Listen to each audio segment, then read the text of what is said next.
o Senhor e muito digno de louvor. Na cidade do nosso Deus, seu santo monte, a alegria de toda a terra.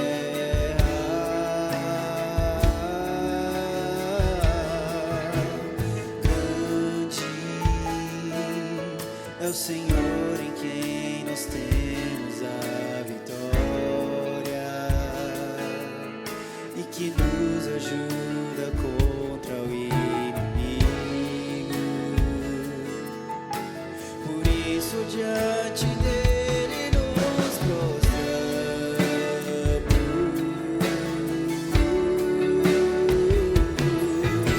queremos o teu nome engrandecer e agradecer-te por tua obra em nossas vidas. Confiamos em teu infinito amor,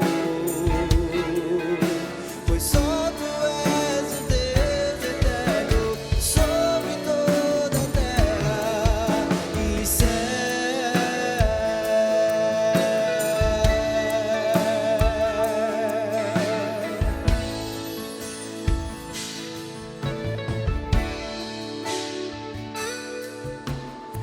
Grande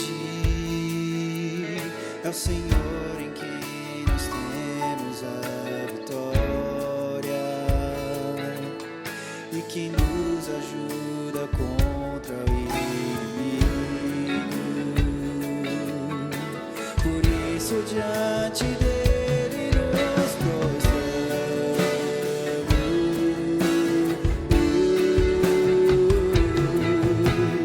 Grande é o Senhor em quem nós temos a vitória e que nos ajuda contra o inimigo. Por isso diante dele nos prostramos.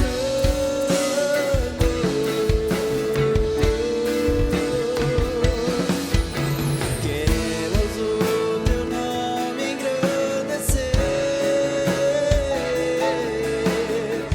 e agradecer-te por tua obra em nossas vidas. Confiamos em teu infinito amor, pois só tu és o Deus eterno sobre toda a terra. Queremos o teu nome engrandecer e agradecer-te por tua obra em nossas vidas. Confiamos em teu infinito amor,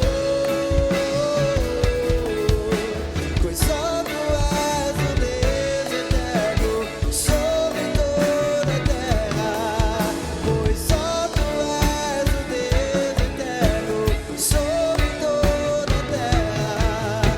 Pois só tu és o Deus eterno sobre toda a terra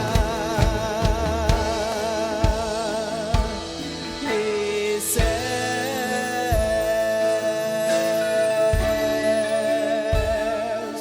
e céus e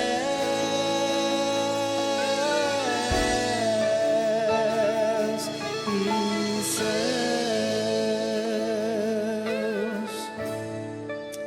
Graça e paz, igreja. Quero saudá-los com o amor de Cristo nessa noite.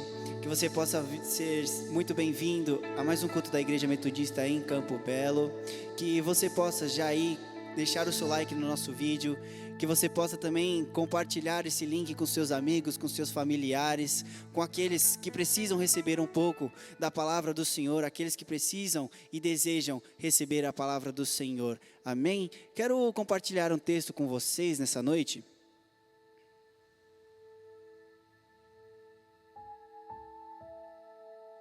O texto, ele se encontra em Salmos, capítulo 107, o versículo 1. A palavra do Senhor, ela diz assim: Louvai ao Senhor porque Ele é bom, porque a sua benignidade dura para sempre. Que nesse dia você possa adorar ao Senhor com tudo que você é, que você possa louvá-lo com toda a sua intensidade, com o seu coração, com o seu entendimento, porque a palavra também fala que Deus busca e procura por adoradores, que o adorem em espírito e em verdade. Então que nessa noite você possa sentir, você possa adorar ao Senhor com tudo que você é, com tudo que você tem para oferecer a Ele. Mesmo que você esteja passando por momentos difíceis, adore, exalte ao Santo dos Santos, porque Ele está cuidando de tudo.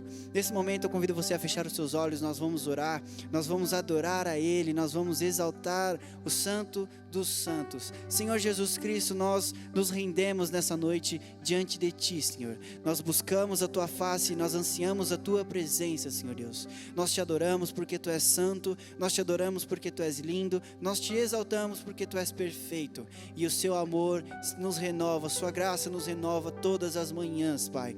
E por isso, Deus, nós Te damos louvor, nós Te damos graça, nós Te exaltamos, Senhor. Muito obrigado, Deus, pela Sua presença, Senhor. E também nós pedimos perdão, Deus, perdão pelos nossos pecados, Pai.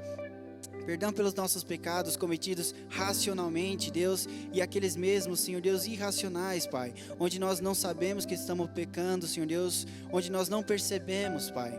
Senhor, que o Teu Espírito Santo venha sobre nós, nos justifique, Deus, nos faça entender que a vida contigo é uma vida melhor, a vida contigo é uma vida eterna, e uma vida de pecado é uma vida momentânea, que traz morte, Pai.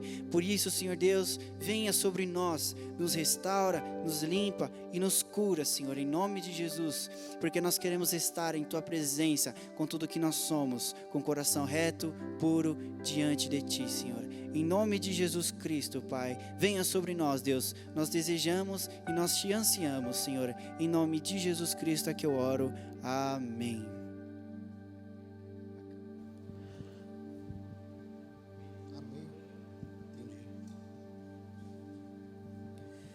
Graça e paz, irmãos e irmãs, boa noite. Nós desejamos que a bênção do Senhor esteja sobre a sua vida e também sobre o seu lar. Temos aqui os avisos da semana. Não se esqueça que na terça-feira, às 14h30, temos a tarde da bênção, culto de oração, quinta-feira, às 20 horas, e na sexta-feira teremos a torre de oração, das 20 às 20h30. É um momento em que podemos orar pela sua vida e também pela vida da sua família. Na torre de oração, na tarde da bênção, no culto de oração, caso você queira convidar um familiar, um vizinho, um conhecido, um colega do trabalho, faça isso, compartilhe o link com ele, com ela, e convide-o para que juntos também possamos conhecer e abençoar a vida das pessoas que são preciosas para você. Louvamos a Deus porque permanecemos enquanto igreja, desafiando você a contribuir com os seus dízimos, com as ofertas, mas de uma maneira muito especial, nós estamos recolhendo no mês de junho a oferta missionária. O nosso alvo é de R$ 6.200 e para facilitar a identificação, como nós vamos completar esse ano 60 anos de vida e missão, então a sua oferta deve ser acompanhada dos 60 centavos. Exemplo, se eu vou contribuir com R$50 na oferta missionária, então eu vou depositar R$50,60. Se eu vou contribuir com R$100, eu vou depositar R$100,60. Pastor, com que valor devo contribuir? Com o valor que o Espírito Santo estabelecer no seu coração, depois do momento em que você vai colocar esse expediente em oração diante da presença do Senhor. Tenho certeza que Ele estabelecerá o alvo e diante do alvo estabelecido, repito, não se esqueça de acrescentar no final os 60 centavos, porque isso facilita a identificação e no próximo domingo nós vamos informar quanto já alcançamos e quanto ainda falta para alcançarmos o nosso alvo. Nós vamos neste momento orar pela vida dos dizimistas, dos ofertantes. Quero convidar você a fechar os seus olhos aí na sua casa. Oremos. Pai, nós Te agradecemos por este culto vespertino de adoração, de louvor, que visa engrandecer o Teu nome. Neste momento nós também queremos unir a nossa fé e queremos consagrar os dízimos, as ofertas, queremos consagrar também, Pai, o alvo que o Senhor estabelecerá no nosso coração, para que participemos da oferta missionária que será enviada para o sustento dos campos missionários da Amazônia, os campos missionários do norte e do nordeste do nosso país. Também, Pai, queremos pedir que o Senhor visite as despensas dos nossos lares, multiplicando o alimento e o pão que é compartilhado nas mesas de cada uma das casas dos Teus filhos e filhas. Também te pedimos pela vida dos empresários, profissionais autônomos, liberais. Pedimos, Deus, que os desempregados venham encontrar uma porta de trabalho e sejam recolocados no mercado. Esta, Senhor, é a nossa oração. Também não nos esquecemos agora de interceder pelos inúmeros voluntários na vida da Tua igreja, que cada um receba a porção do Senhor sobre as suas vidas, e assim, Pai, por tudo, nós Te agradecemos e consagramos vidas, dízimos e ofertas em nome de Jesus. Eu sei que o Daniel já lembrou você da importância de dar o seu like. Faça isso caso ainda não tenha feito. Se não é inscrito no nosso canal, inscreva-se e ative o sininho. Lembrando que também estamos no Facebook e no Instagram. Nós vamos continuar louvando o nome do Senhor e daqui a pouco nós vamos entrar no momento de ministração da palavra e vamos apresentar o convidado de hoje.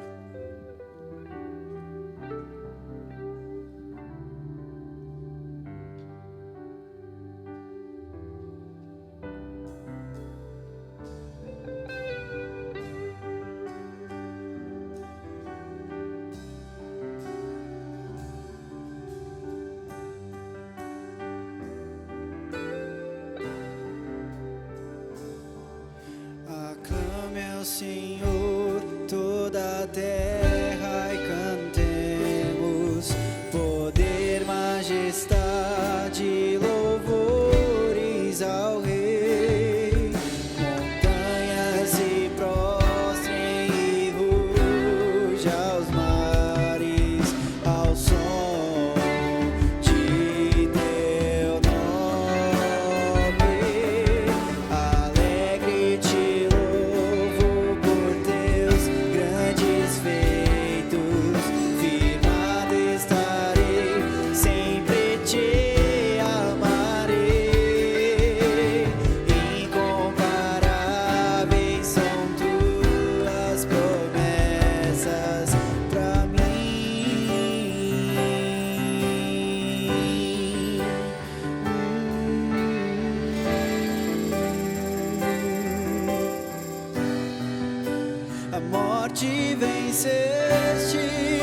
o véu tu rompeste, a tumba vazia agora está. O céu te adora, proclama tua glória, pois ressuscitaste, vive estás. És invencível, inigualável, hoje pra sempre reinarás. Teu é o reino, tu é a glória, acima de todo nome estás. Poderoso esse nome é, poderoso esse nome é, o nome de Jesus, meu Rei. Poderoso esse nome é, mais forte que tudo é. Poderoso esse nome é, nome de Jesus.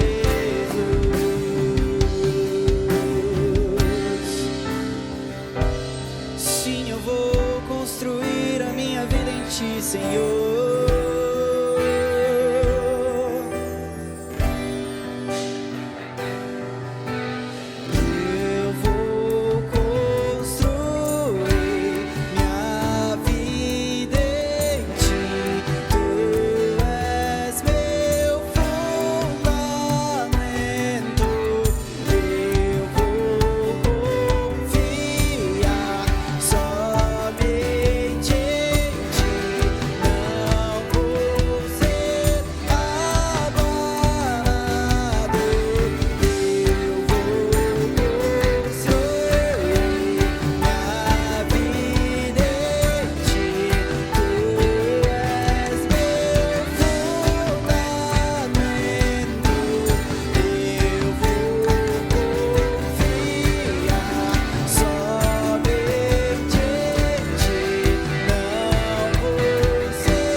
pra te adorar, ó Rei dos Reis. Foi que eu nasci, ó Rei Jesus.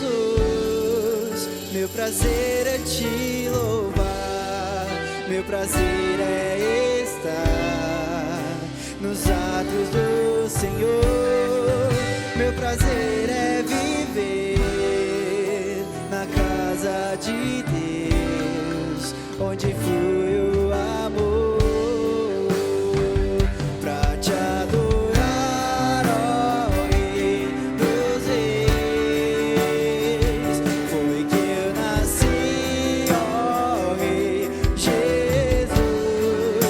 Meu prazer é te louvar, meu prazer é estar nos atos do Senhor. Meu prazer é viver na casa de Deus, onde flui o amor.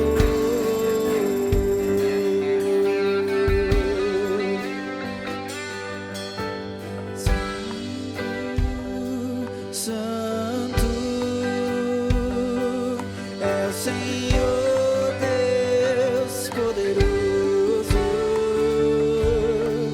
digno de louvor, digno de louvor.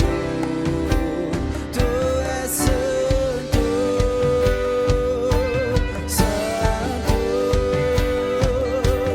é o Senhor Deus poderoso, digno de louvor, digno de louvor. Tu és santo, santo é o Senhor Deus poderoso, digno de louvor, digno de louvor. Tu és santo, santo é o Senhor Deus poderoso,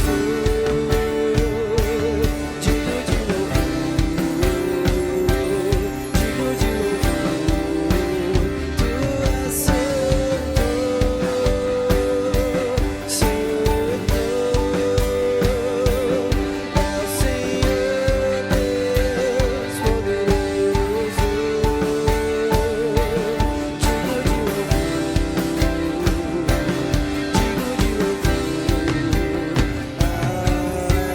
Amém.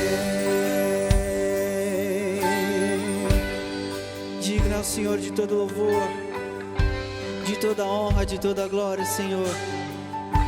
Nós nos rendemos, nós rendemos a Ti todo louvor, toda honra, toda glória, Senhor. Que suba, Deus, como aroma suave e que agrade a Ti, Senhor. Em nome de Jesus, Pai, venha falar conosco através da Sua palavra, Deus.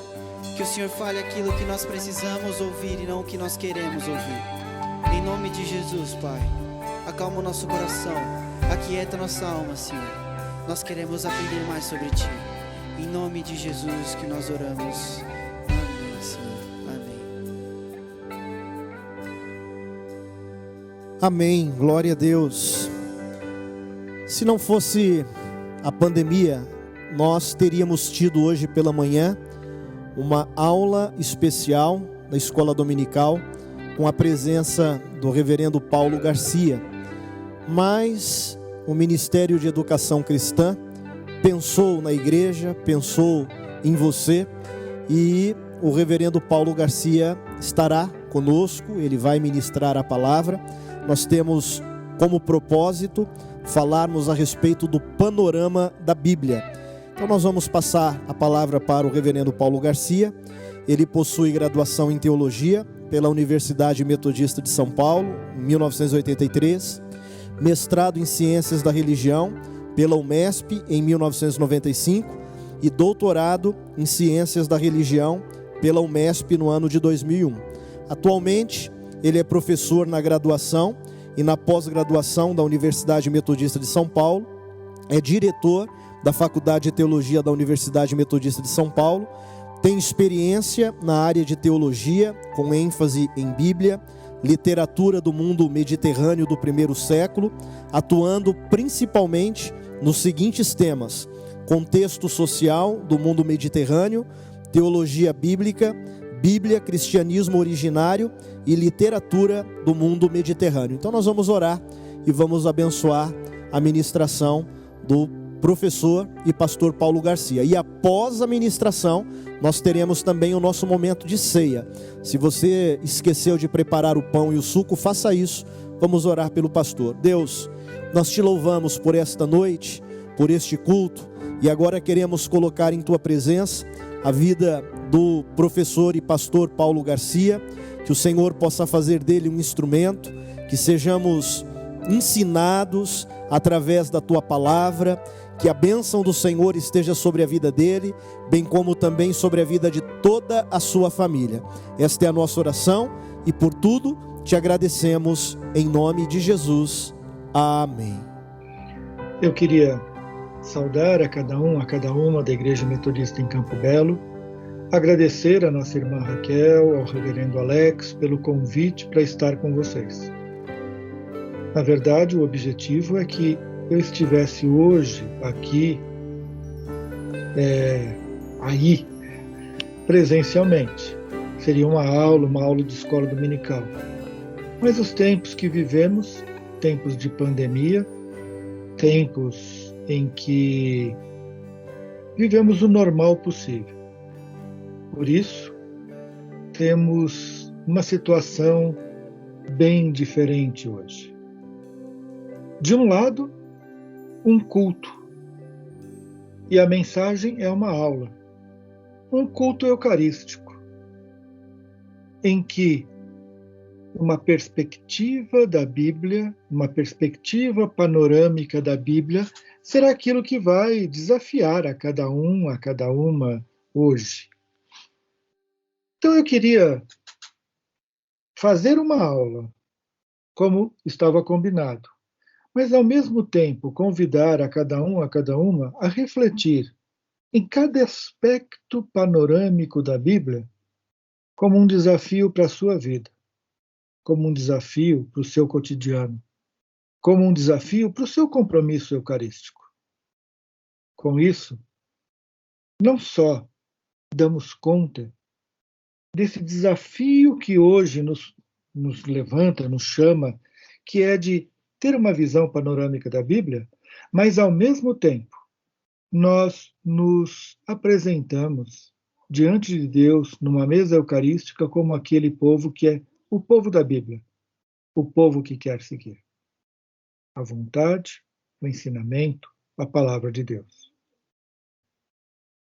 Mas eu queria, de antemão, desejar a todos e a todas um culto abençoado, uma Eucaristia que seja transformadora da vida e da relação de vocês com vocês mesmos, com a igreja, com a comunidade, com o mundo e, especialmente, com Deus. Então vamos começar o nosso momento de partilha e eu quero compartilhar aqui um slide, um PowerPoint,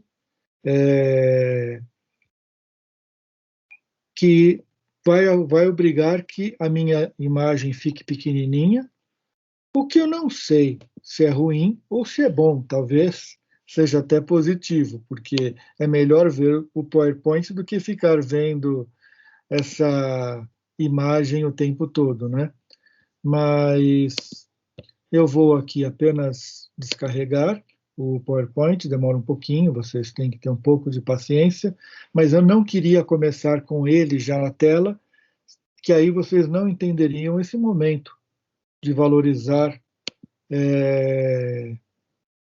a Eucaristia, de valorizar o culto, valorizar esse tempo que buscamos com o chamado novo normal ou normal possível.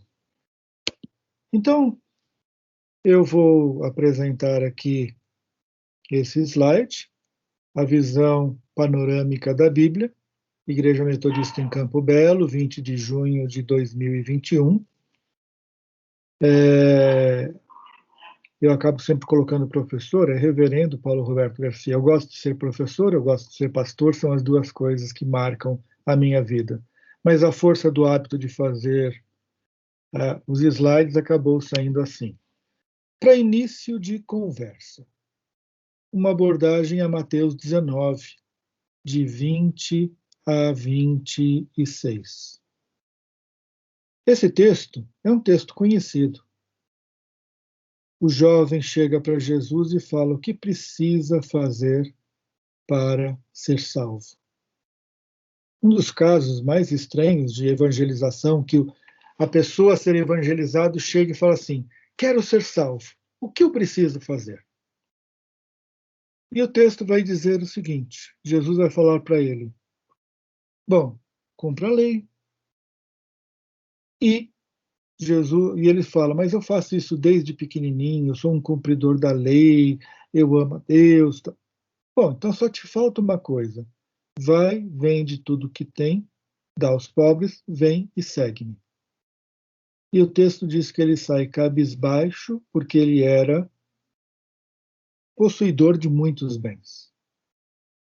No primeiro momento, a gente lê e não entende por que ele não vai para o céu. Por que ele não poderia entrar no céu? Porque ele desistiu da salvação. Quando fazemos uma discussão aprofundada, percebemos que está em choque aí dois projetos de religião. O projeto dos fariseus, que diziam que aquele que estava destinado à salvação, ou que tinha alcançado a salvação, ou que era portador da salvação, ele era um abençoado. Tinha saúde, tinha bens, riquezas, algo que marcava a vida dele. Ou seja, possuir bens era um sinal de eleição para a salvação. Quando Jesus fala para ele: vai e vende tudo que tem e dá aos pobres, e ele se retira entristecido, a gente percebe que há um problema também de tradução nesse texto. Porque a gente fala do guardar, do acumular e possuir bens. Então ele possuía muitos bens. Na verdade, ele era um possuinte de bens. Alguém que possuir bens era projeto de vida. Na tradução, no original, ele tinha como projeto de vida possuir bens. Por quê? Porque esse também era o seu projeto de religião. Então ele vai embora entristecido porque ele não quer abrir mão desse projeto de vida e de fé, na qual o possuir bens, o guardar a lei, era para ele os princípios da salvação. Então ele não aceita o convite de Jesus. Na verdade, ele não aceita seguir a Jesus, a quem ele procurou. A nova compreensão que a gente vê, então, é que quando conhecemos o contexto, a situação e até a mensagem que o texto queria mandar, ela faz mais sentido para nós. Porque o problema não está no vender tudo que tem. O problema está aonde está o seu projeto de vida e o seu projeto de fé. Como que é o seu projeto de vida? Como que é o seu projeto de fé? E diante disso, uma nova abordagem, que pode, inclusive, levar a uma primeira pergunta, preparando a cada uma para a Eucaristia de hoje. Onde está o seu coração? Onde está o seu tesouro? Qual é o seu projeto de vida? Qual é o seu projeto de fé? Por isso, é importantíssimo conhecer a Bíblia, porque ela nos lembra o tempo todo do caminho do projeto de fé. Então, seguindo o Antigo Testamento e o Novo Testamento, temos que ver que a nossa Bíblia, ela tem 2 livros. Porém, 3 formas de entender. O nome mais conhecido, a gente sempre tratou e tratava como Velho e Novo Testamento. Tratávamos lá no passado. Mas isso trazia um problema, porque ao olhar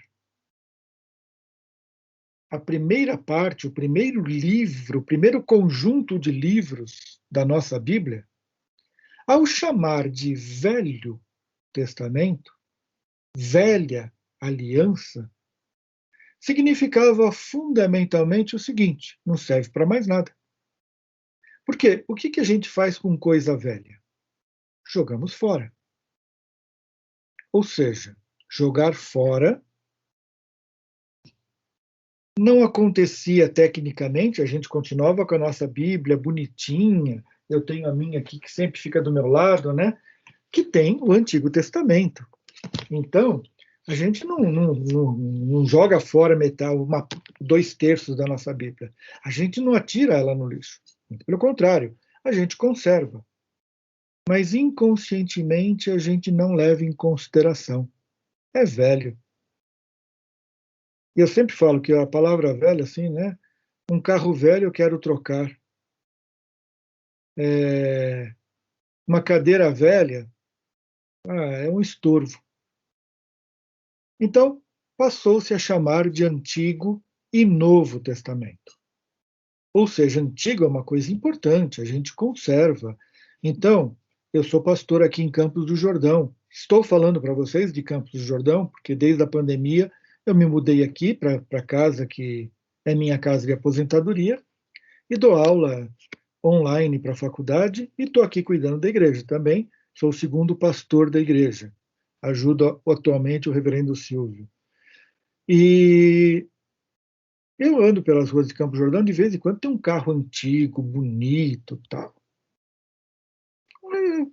Custa caro, é importante. Mas se eu tiver que viajar até São Paulo para dar uma aula, eu prefiro um carro novo, com ar-condicionado, automático, que chegue mais rápido, porque o carro antigo é muito bonito tudo, mas anda 20 por hora, 40 por hora. Então, o antigo também valoriza, mas ainda cria uma situação. Percebam que dar nome é muito mais para criar um estado de espírito ao abrir o texto. Por isso, atualmente, estamos chamando Primeiro e Segundo Testamentos. Eu mesmo, vocês vão ver o tempo todo eu falar Antigo Testamento. Eu ainda não me acostumei a essa nova nomenclatura, e nem é obrigatório aprender. Mas é mais para dizer o seguinte: se eu tenho o Segundo Testamento, a Segunda Aliança, é porque ela é consequência da primeira, então eu preciso ler os dois juntos. É mais tentativa de dizer o seguinte: a nossa Bíblia é um conjunto de 2 livros. Ela é uma só. Ela precisa ser lida e compreendida inteiramente. Ela precisa ser abordada integralmente. Então vamos ver como que ela foi formada. A nossa Bíblia, ela foi formada num longo processo.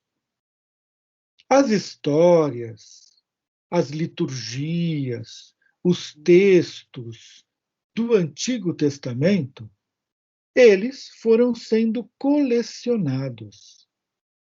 E uma vez colecionados, começaram a formar os livros. A Torá, que nós vamos ver o que é a lei, os 5 primeiros livros, o Pentateuco. Depois os Nebiim, os profetas. E, por fim, os Ketubins, os escritos. Porém, esses textos daquilo que chamamos do Primeiro Testamento, na época de Jesus, quando ele fala, não está escrito na lei e nos profetas, Torá e Nebiim. Os Ketubins ainda não estavam definidos, ou seja, não tinha um cânon do Antigo Testamento. Mas também se citava os Salmos, os Provérbios, ou seja, já tinha um conjunto de livros que faziam parte do cotidiano da vida de fé do povo do Antigo Testamento. E esse conjunto foi definido depois do ano 70, depois da destruição do templo. Lembrando que se Jesus morreu por volta dos anos 30, quer dizer, 40 anos depois, 50 anos depois, é que o Antigo Testamento definiu os livros chamados canônicos. E isso gerou a Bíblia hebraica, que tinha um conjunto de livros que optou em não colocar os livros do período grego. Por outro lado, já existia há muito tempo, bem antes de Cristo, e era o texto muito usado, a Septuaginta, que era a tradução do Antigo Testamento ou do Segundo Testamento para o grego. Isso foi feito no Egito, possivelmente Alexandria. Então, a Septuaginta, a versão dos 70, continham os livros gregos, Macabeus, primeiro e segundo, Eclesiástico, a Sabedoria de Salomão. Então, esses livros, eles eram os livros base do uso cotidiano. O Novo Testamento foi produzido no primeiro século também, teve o seu cânon fechado no segundo, terceiro século, essa mudança bem definidinho, e os 27 livros, todos escritos em grego. O cristianismo, quando passou a estar debaixo e integralmente linkado ao mundo da dominação romana, o latim passou a ser a língua comum. Na época de Jesus, os romanos já dominavam, mas o grego ainda era a língua comum. Mas, posteriormente, o latim tornou-se a língua comum. Então, foi feita uma tradução para o latim, para que todos pudessem ter acesso ao texto, que chamou-se a Vulgata, para o latim vulgar, o latim comum.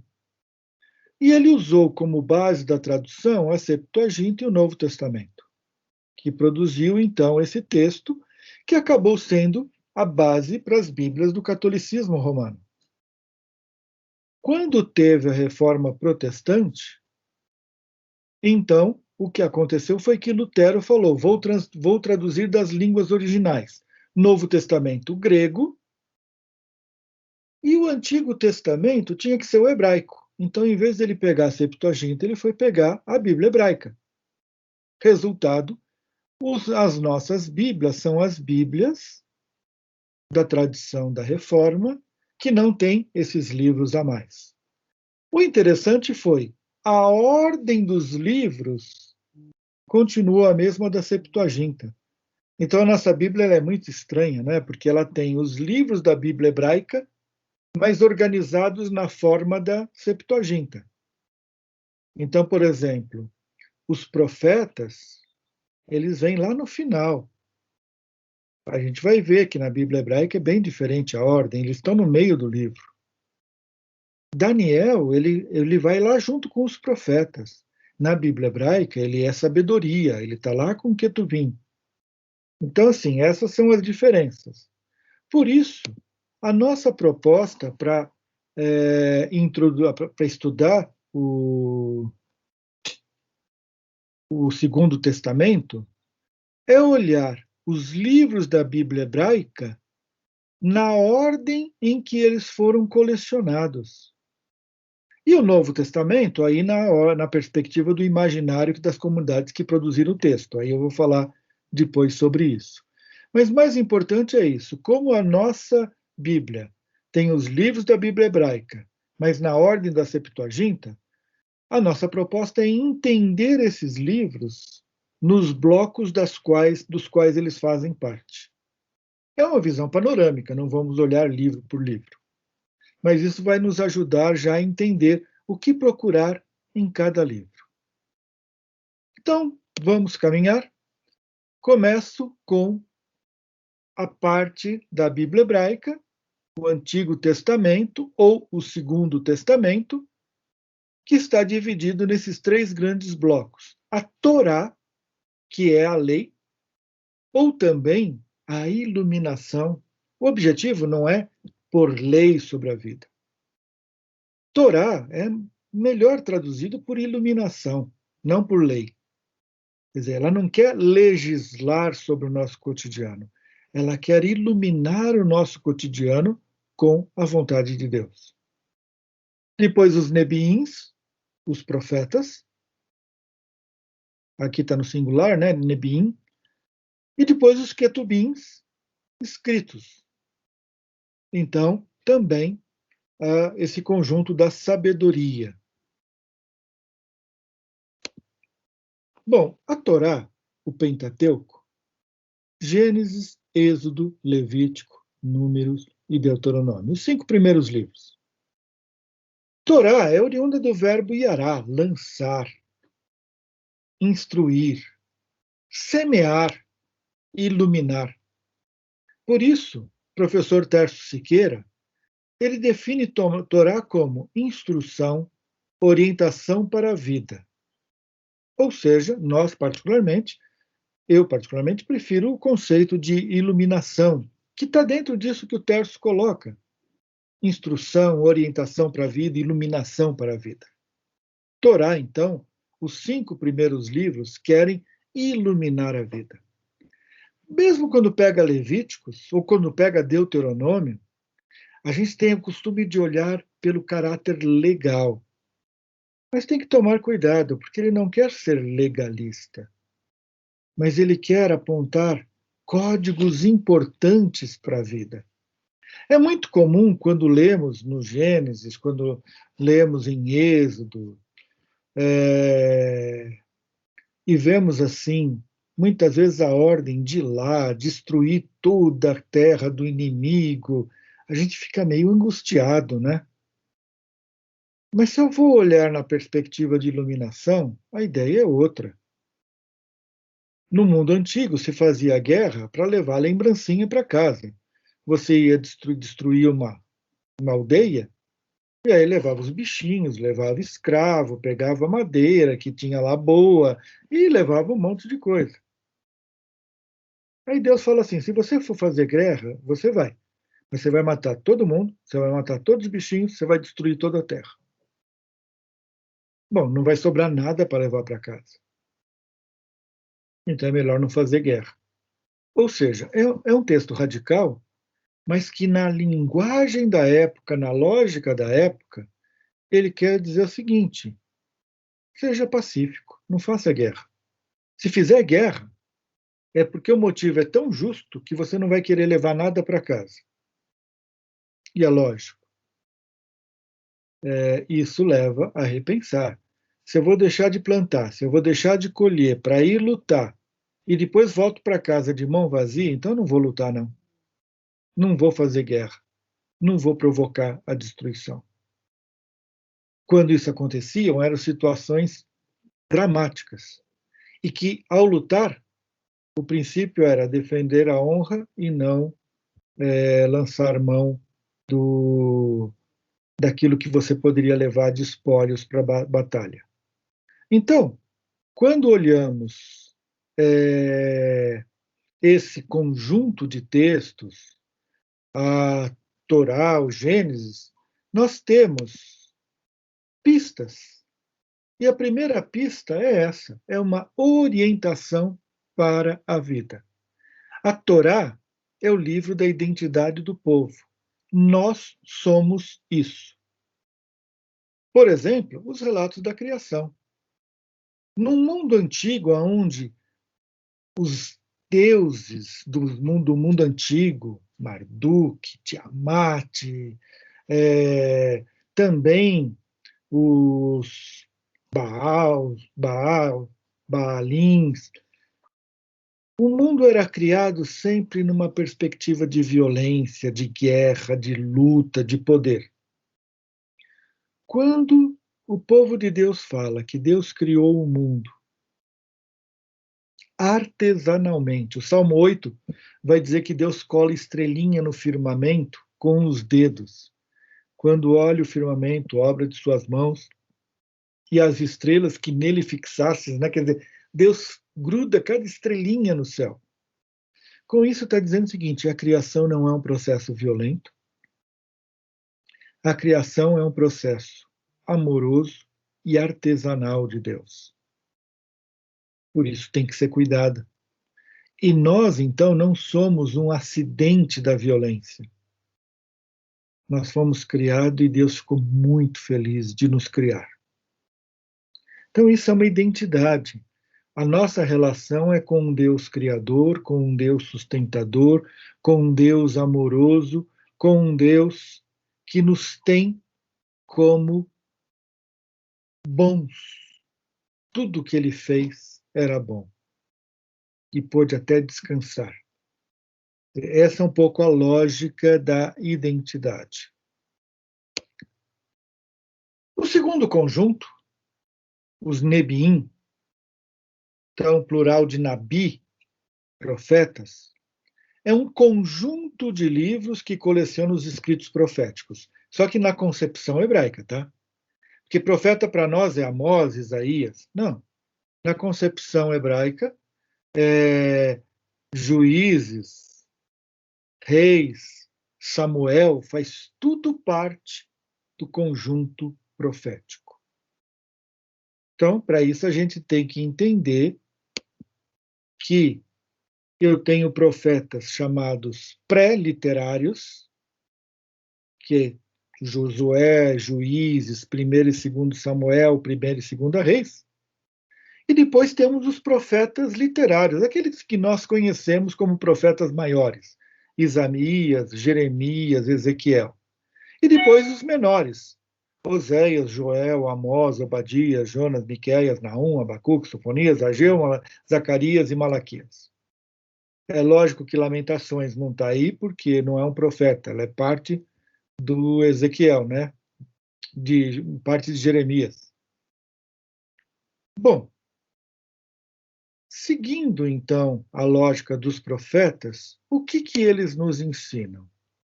Em primeiro lugar, os pré-literários, os Josué, Juízes, Samuel, 1º e 2º Reis, a ênfase é na conversão, no combate à idolatria e na defesa dos pobres. Ou seja, nesse momento de constituição do povo de Deus, temos a identidade nossa diante dos desafios e das tentações que o mundo nos coloca. Então, quando eu leio Josué, não posso ler só a conquista da terra. Eu tenho que ler a perspectiva do convite à conversão, que acontece com Raabe, por exemplo. O combate à idolatria. No final de Josué, escolhei hoje a quem quereis servir. Eu e minha casa serviremos ao Senhor. E a defesa dos pequenininhos, dos pobres. Porque sempre vai marcar. E aí a gente vai ver também no livro de Reis como que o Davi é confrontado diante do que ele fez com Urias, tomando a mulher dele. E vem a famosa história da ovelhinha do pobre. Ou seja, os pequeninos devem ser defendidos e os poderosos não podem usar do seu poder para tomar coisa dos pequeninos. Então é toda uma constituição e um convite a uma ética da vida de fé. Os literários, além desses temas que são fundantes, eles vão destacar o zelo ao culto. E, ao mesmo tempo, uma crítica ao templo quando o templo afasta as pessoas do zelo, do cuidado com a vida de fé. O culto é importante. A celebração da fé é importante. O templo não pode se apropriar disso e não pode transformar em motivo de lucro. Então, aí, Isaías é o exemplo clássico, né? Deus está com o colesterol alto. Cansou das gorduras queimadas pelo pessoal do templo.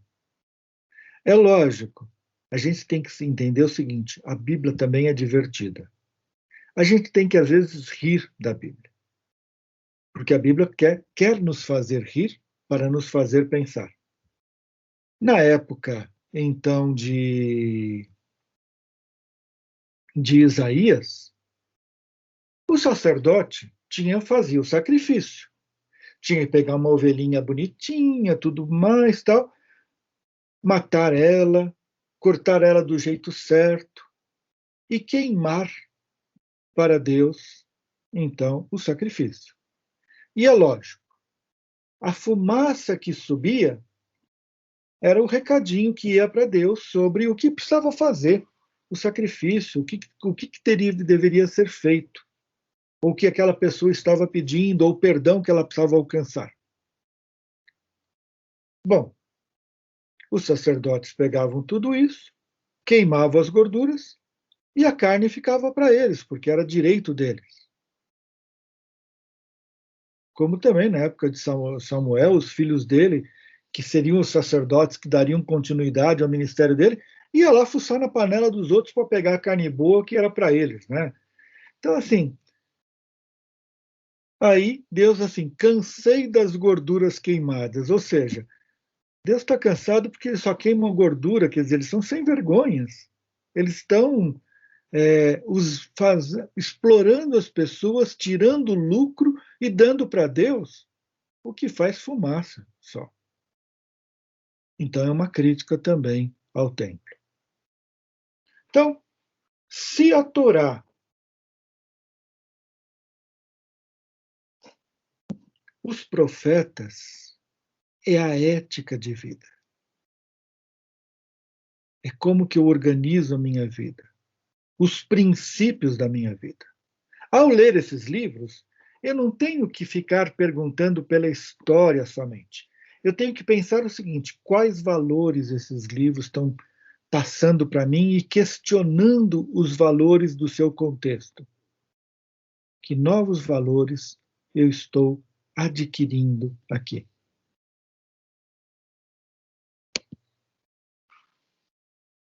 E, por fim, os Ketubins, os escritos, que aí é uma coleção variada. Tem Salmos, tem Provérbios, tem Ruth. E tem em comum o tema da sabedoria para organizar a vida. Os Ketubins são textos de situações conflituosas. Por isso Daniel não é profeta. Daniel é sabedoria, faz parte dos livros da sabedoria.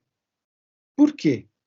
Porque o livro de Daniel quer falar da vida debaixo da tentação, da mesa importante dos poderosos, do luxo dos poderosos, do abrir mão dos princípios diante dos favores que se pode receber. E numa linguagem apocalíptica, Daniel vai dizer o seguinte, que a fidelidade é a coisa mais importante. Que nós vamos ver lá ao final, quando olhar o Apocalipse no Novo Testamento, essa característica da literatura apocalíptica. Então, os Ketuvins acabavam, boa parte deles, ligados às grandes festas. Então, Salmos, Jó e Provérbios são livros que refletem sobre a vida. O Salmo 1, por exemplo, a grande pergunta dele é: por que o ímpio parece que está tão bem? E a resposta: mas é que nem palha. Isso vai se repetir no Salmo 92 e vai se repetir em outros salmos. Então, o livro dos Salmos é o que é melhor? Assentar-se à roda dos escarnecedores? Ou, ao final, louvar a Deus, então, com todos os instrumentos, com todo o fôlego? É a grande discussão da vida. O Jó, a pergunta sobre o sofrimento do justo. E a discussão de que quando a gente deixa Deus muito longe, não faz sentido. Mas quando Deus conversa face a face, quando faz parte da existência, aí ele pode dizer: antes eu te conhecia só de ouvir, agora os meus olhos te contemplam. Quer dizer, conhecer Deus na proximidade nos ajuda a enfrentar o sofrimento. E o livro de Provérbios, que aí eu nem preciso falar, Provérbios são falas de sabedoria. Além desses, livros lidos nas festas.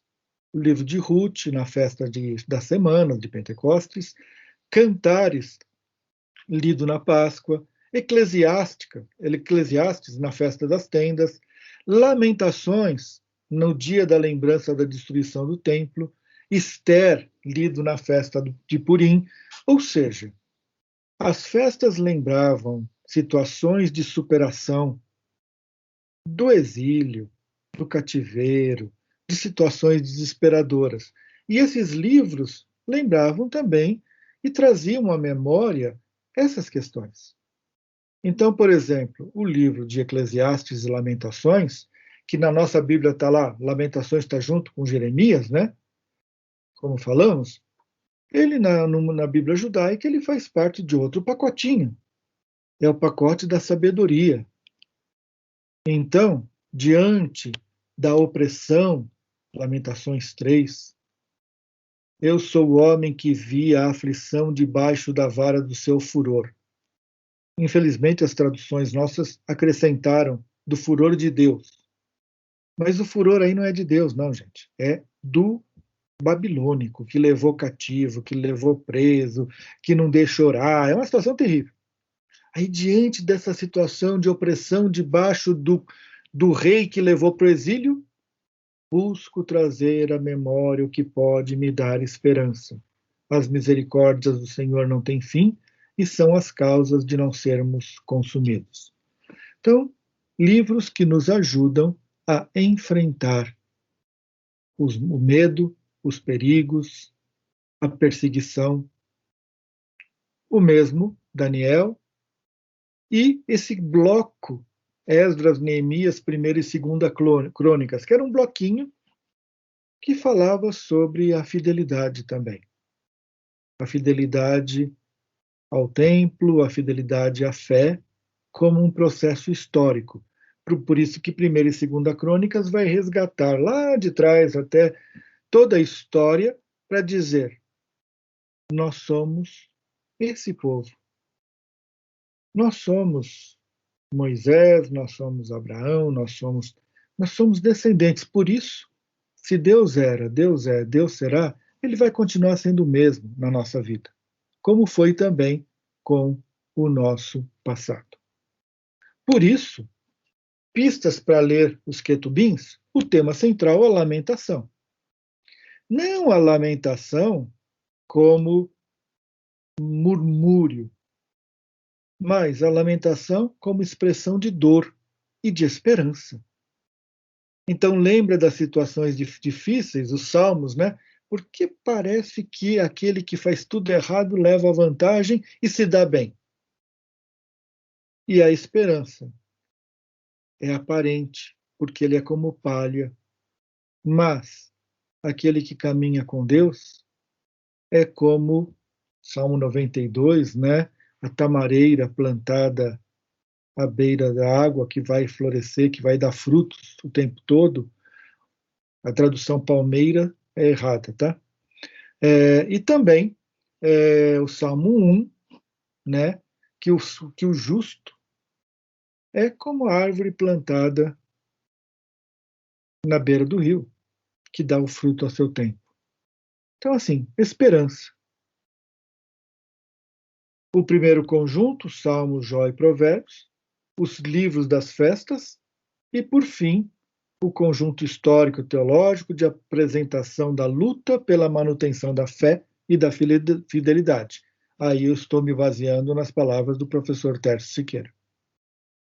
Então, quando eu olho o Antigo Testamento, nós temos esse conjunto, a Bíblia hebraica, que está dividida em Torá, lei ou iluminação, orientação para a vida, identidade do povo. Nós somos isso. Quando passamos para os profetas, os nebiins, e aí os pré-literários e os literários, a ênfase é, diante de sermos isso, precisamos estar acreditando e vivendo isso. Por isso a ênfase na conversão. Precisamos abrir mão dos deuses que nos cercam. Talvez vocês pensem assim, bom, isso era lá no mundo antigo, aqui não tem mais deuses, né? Lógico que tem. Quantas vezes o trabalho, o emprego é o Deus, o possuir alguma coisa é o Deus, o querer alguma coisa é o Deus, é onde está o coração. Então, muitas vezes, a nossa idolatria está colocada em coisas, posições, e aí a gente tem que rever a nossa relação com Deus. E, por fim, na defesa dos pobres, dos pequeninos. Ou seja, se a palavra de Deus é para todos, defender os pequeninos é provar que é para todos mesmo.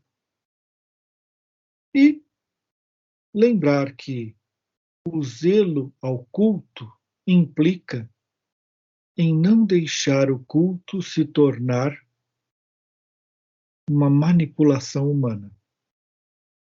Quem fazia isso era o sacerdote. Mas às vezes a gente faz isso também. Vai no culto porque quer manipular Deus e manipular os outros, quer ser reconhecido, quer conseguir alguma coisa, quer ganhar alguma coisa, quer barganhar alguma coisa. Então, o texto nos chama a um tempo de reflexão. E, por fim, diante do sofrimento, diante das situações adversas, a lamentação. Não a lamentação como um murmúrio, mas a lamentação como dizer para dizer, eu estou sofrendo, estou angustiado, estou numa situação de dor, mas eu sei que o meu Senhor há de atuar em minha vida. Então, ler esses textos é um jeito da gente lembrar que, como ele atuou no passado, ele vai atuar também assim, na vida de cada um e de cada um. E aqui nós temos um resumo do Antigo Testamento. Oi, pessoal, e a primeira parte da ministração do pastor Paulo Garcia termina por aqui. E teremos hoje também a ministração da Santa Ceia. Então, se você ainda não separou os elementos, corre que ainda dá tempo, pegue o suco de uva, o pão e vamos celebrar juntos esse momento. E não se esqueça, a segunda parte da aula do pastor Paulo sobre o Novo Testamento será no dia 18 de julho, no terceiro domingo, também no culto da noite. Pastor Paulo, muito obrigado pela ministração, que Deus abençoe ricamente a sua vida e o seu ministério. E agora vamos continuar com o pastor Alex com a ministração da Santa Ceia. Amém. Nós somos gratos ao Senhor pela vida do reverendo Paulo, pela ministração, e nós expressamos aqui a nossa gratidão em nome da liderança e da igreja por sua vida e família. Que Deus o abençoe abundantemente. Agora que a palavra foi ministrada, nós vamos nos preparar para a ceia do Senhor. Você pode ir na sua casa, pegar os elementos que você separou e nós vamos fazer a consagração neste momento. Amados irmãos e irmãs, o Senhor Deus Onipotente, nosso Pai Celestial, entregou Jesus Cristo, seu unigênito Filho, à morte de cruz para a nossa redenção. E o Senhor, pela oferta de si mesmo, feita uma só vez, fez um sacrifício pleno, perfeito e suficiente pelos pecados de toda a humanidade. E instituiu perpétua recordação de sua morte, ordenando-nos em seu Evangelho que a continuemos até a sua segunda vinda. Portanto, agradecidos, consagremo-nos a Deus em resposta ao seu amor. Irmãos e irmãs, porque eu recebi do Senhor o que também vos entreguei, que o Senhor Jesus, na noite em que foi traído, tomou o pão e, tendo dado graças, o partiu e disse: isto é o meu corpo que é dado por vós. Fazei isto em memória de mim. Por semelhante modo, depois de haver ceado, tomou também o cálice e disse: este cálice é a nova aliança no meu sangue. Fazei isto todas as vezes que o beberdes em memória de mim. Oremos. Pai, nós cremos que a ceia foi instituída e sacramentada por nosso Senhor e Salvador Jesus Cristo. Que o Senhor venha agora consagrar o pão que nos traz a lembrança ao corpo e venha também consagrar o cálice que nos traz à memória o sangue que Cristo derramou para a remissão dos nossos pecados. Em nome e por amor a Cristo que consagramos os elementos. Amém. Você agora pode compartilhar com as pessoas que estão com você. Caso esteja sozinho, você pode também pegar na sua mão o pão e o cálice, e que neste momento comamos e bebamos em nome de Jesus. Pode comer, pode beber, lembrando que o pão continua sendo pão, que o suco continua sendo suco, mas o Senhor Jesus se faz presente todas as vezes em que celebrarmos a ceia. Vamos orar então?